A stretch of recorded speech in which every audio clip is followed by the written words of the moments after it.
10-year-old Leo stared at his lukewarm macaroni and cheese, the plastic fork frozen halfway to his mouth.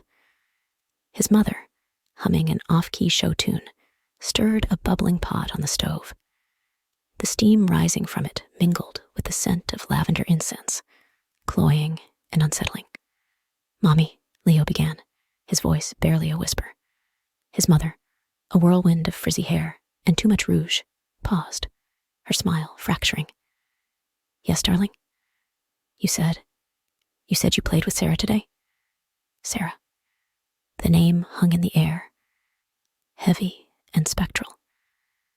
Their little sister vanished without a trace in 2002, her vacant smile plastered across milk carton posters until the 2006 discovery of her bones in the abandoned quarry. A discovery that had turned their mother's grief into something manic. "Of course, sweetie," his mother chirped, her eyes gleaming with an unnerving fervor. "We had the best time. Remember that swing set in the park, the one she loved so much? We went there, just like we used to." Leo's stomach twisted. The swing set. Sarah, with her pigtails bouncing, shrieking with laughter as she soared through the air. A memory, now tainted, warped. "But Mommy," Leo stammered. "Sarah's." "Hush, little one," she crooned, her voice dropping to a conspiratorial whisper. "Sometimes, darling, love transcends even the veil of death. Sarah's just playing a little differently now. That's all." "Playing?" The word tasted like ashes in his mouth. He shoved the macaroni aside, the sight of it turning his stomach.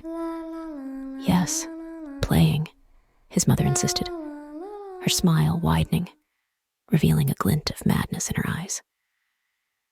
"And guess what? She wants you to join us. Tomorrow, in the park, by the swing set. Just like old times."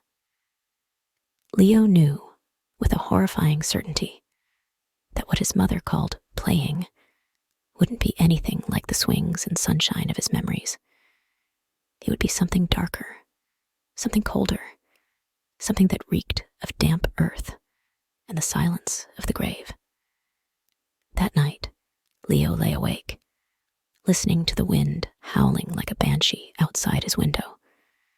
Sleep, when it finally came, was a feverish nightmare filled with whispers, shadows, and the glint of bone in the moonlight. In the morning, he woke to find a single white rose on his pillow, its petals stained a grotesque crimson. He knew he couldn't go to the park. Yet, as the day stretched before him, heavy and suffocating, a morbid curiosity gnawed at him. What awaited him there, by the swing set? Was it truly Sarah, or something far more monstrous, masquerading as his sister? Driven by a morbid compulsion, Leo found himself drawn to the park, the swing set looming in the distance like a skeletal monument to childhood innocence. The air grew thick with the cloying scent of lavender, and a cold wind whispered through the bare branches of the trees. There, beneath the swaying swing, sat his mother, a picnic basket beside her. But she wasn't alone. Sitting next to her, swinging gently, was a girl with long, tangled hair and a vacant smile. A smile that, despite the dirt smeared across her face, was undeniably Sarah's. Leo's heart hammered against his ribs, a frantic bird trapped in a cage. But something was wrong. Sarah's skin was pale, almost translucent, her eyes dull and lifeless.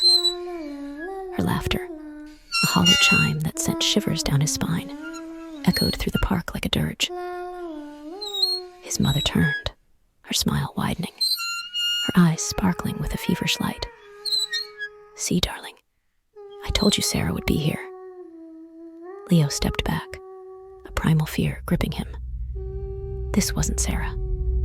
This was something else, something that had wormed its way into his mother's grief, twisting it into something grotesque. His mother beckoned him closer, her voice honeyed and deadly. "Come, Leo," she purred. "Join us.